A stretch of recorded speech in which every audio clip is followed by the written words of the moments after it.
Assalamualaikum warahmatullahi wabarakatuh.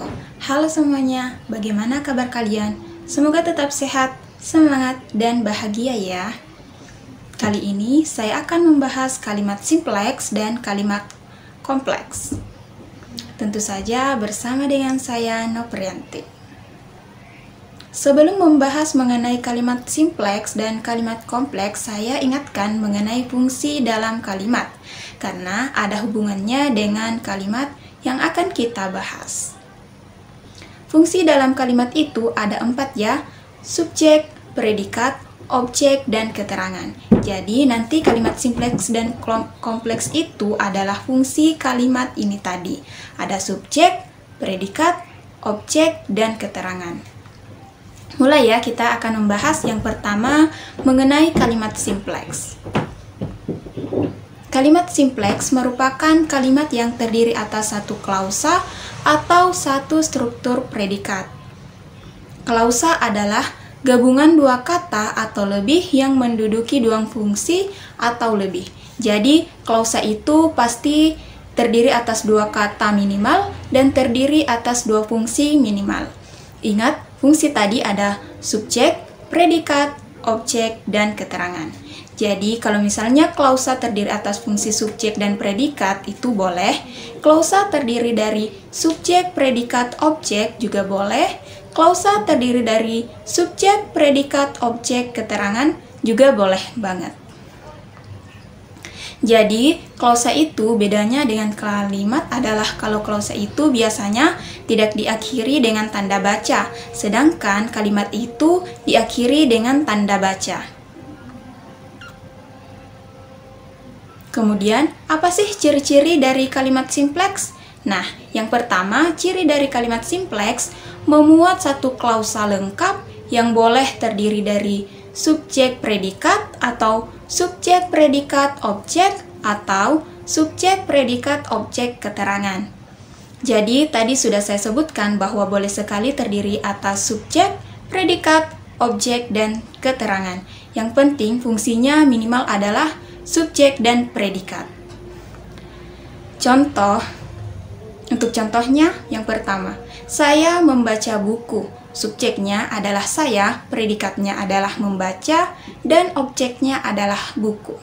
Kalimat ini disebut satu klausa lengkap karena sudah memenuhi struktur dasar kalimat. Tidak ada tambahan klausa lain, jadi kalimat ini termasuk kalimat simpleks. Ciri yang kedua, kalimatnya sangat sederhana karena hanya terdiri atas satu klausa saja. Ingat, satu klausa di sini berarti ada hubungannya dengan jumlah fungsi. Jadi, kalimat simpleks itu hanya boleh terdiri atas satu fungsi subjek, satu fungsi predikat, satu fungsi objek, atau satu fungsi keterangan. Tidak boleh menduakan subjeknya, objeknya, predikatnya, dan keterangannya. Pokoknya fungsi di dalam kalimat simpleks ini masing-masing hanya boleh satu. Jadi, kalimat simpleks adalah kalimat yang setia. Contoh kalimat simpleks dengan ciri ini yaitu Budi menanam bunga di taman. Subjeknya adalah Budi, predikatnya adalah menanam, objeknya adalah bunga, dan keterangannya adalah di taman. Tidak ada pengulangan fungsi, semuanya hanya satu. Maka ini termasuk kalimat simpleks. Ciri yang ketiga adalah kalimat simpleks umumnya berisi tentang satu kejadian atau satu peristiwa saja. Contoh kalimatnya adalah saya makan nasi goreng di kantin. Jadi, contoh di sini kita lihat bahwa ada satu peristiwa atau satu kejadian saja. Saya hanya makan nasi goreng di kantin. Jadi, tidak saya barengin dengan sambil saya minum es teh ya, kan, atau sambil saya mengobrol dengan teman. Itu tidak boleh. Ciri keempat adalah kalimat simpleks tidak menggunakan konjungsi atau kata penghubung. Jadi, apa itu konjungsi? Konjungsi itu adalah kata penghubung. Jadi, menghubungkan antara satu kalimat dengan kalimat yang lainnya. Atau dari satu fungsi ke fungsi lainnya. Misalnya, saya makan nasi goreng di kantin. Tidak ada kata penghubung seperti dan, karena, lalu, dan sebagainya. Maka ini termasuk kalimat simpleks. Ciri kelima dari kalimat simpleks adalah kalimat simpleks tidak menggunakan koma. Kenapa? Karena biasanya kalau kalimat simpleks menggunakan tanda koma itu kadang ada jeda, atau koma itu kadang dijadikan sebagai penghubung antara fungsi sebelumnya dengan fungsi selanjutnya. Begitu. Jadi kalimat simpleks itu lempeng lurus saja, tidak pakai tanda koma. Contohnya adalah adik mencuci piring di dapur. Subjeknya adalah adik, predikatnya adalah mencuci, objeknya adalah piring, dan keterangannya di dapur. Kalimat ini tidak menggunakan tanda koma karena seluruh unsurnya mengalir dalam satu struktur tanpa perlu dipisah. Tidak ada subjek ganda, tidak ada informasi tambahan, dan tidak ada klausa lain yang harus dipisahkan dengan koma. Maka, koma tidak dibutuhkan. Semuanya lurus saja, satu klausa, satu peristiwa, tanpa jeda atau pemisahan. Maka kalimat ini adalah kalimat simpleks. Materi selanjutnya kita akan bahas mengenai kalimat kompleks. Jadi kalimat simpleks itu hanya boleh masing-masing satu fungsi dalam kalimat. Kalau kalimat kompleks ini dia boleh dan bebas untuk menduakan, mentigakan, mengempatkan, dan seterusnya. Jadi kalimat kompleks ini semacam mempoligami setiap fungsi di dalam kalimatnya. Maksudnya, di dalam kalimat kompleks itu subjeknya boleh 2, predikatnya boleh 2, dan seterusnya. Jadi, apa itu kalimat kompleks? Kalimat kompleks merupakan kalimat yang memiliki 2 klausa atau 2 verba utama atau lebih. Jadi, klausa boleh lebih dari 1. Ciri-ciri kalimat kompleks yang pertama adalah terdapat 2 kejadian atau 2 peristiwa di dalam satu kalimat.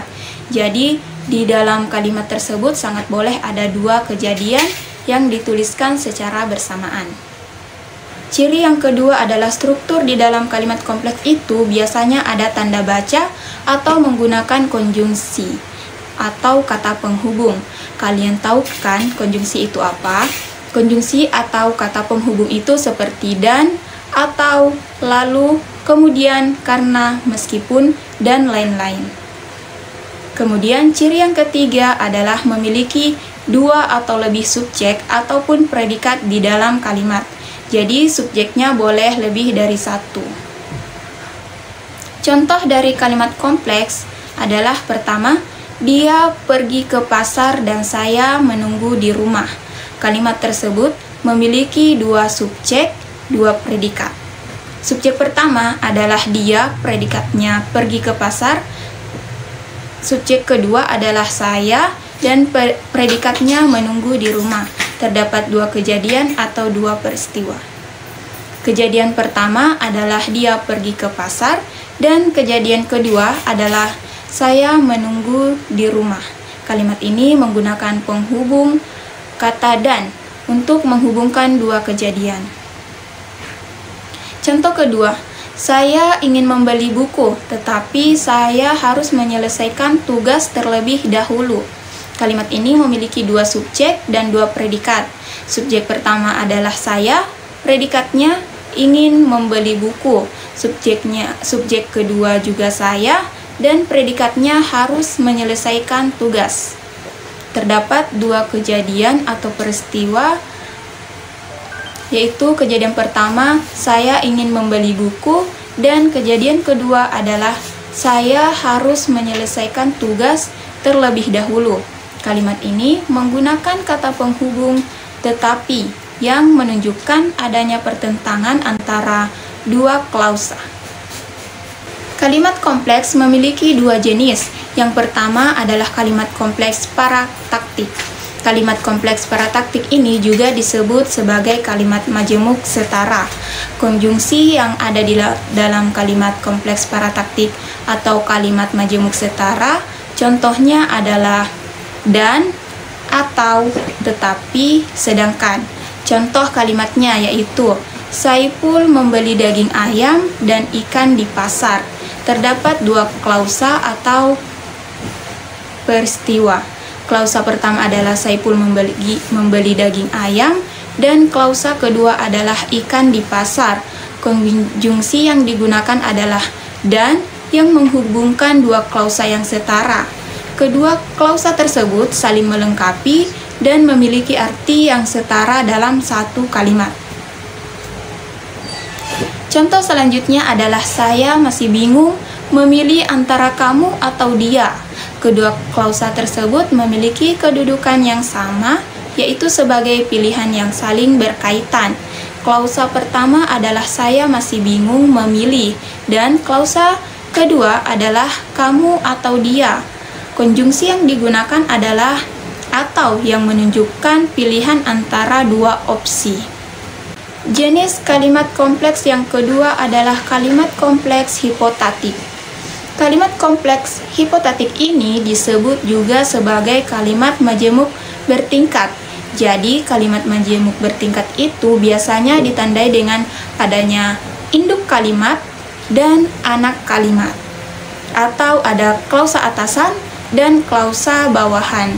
Kalimat hipotatik ini biasanya ada dua peristiwa yang saling berhubungan tetapi tidak sejajar atau tidak setara.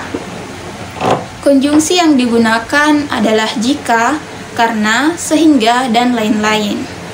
Contoh kalimat kompleks hipotatik yang pertama yaitu saya ingin pergi ke Jepang jika punya banyak uang. Kata penghubung yang digunakan adalah jika yang menunjukkan hubungan syarat. Terdapat dua klausa atau peristiwa.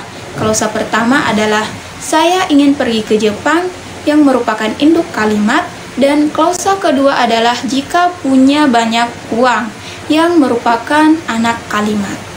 Ada induk kalimat dan anak kalimat. Peristiwa utama adalah keinginan untuk pergi ke Jepang, tetapi syaratnya adalah memiliki banyak uang.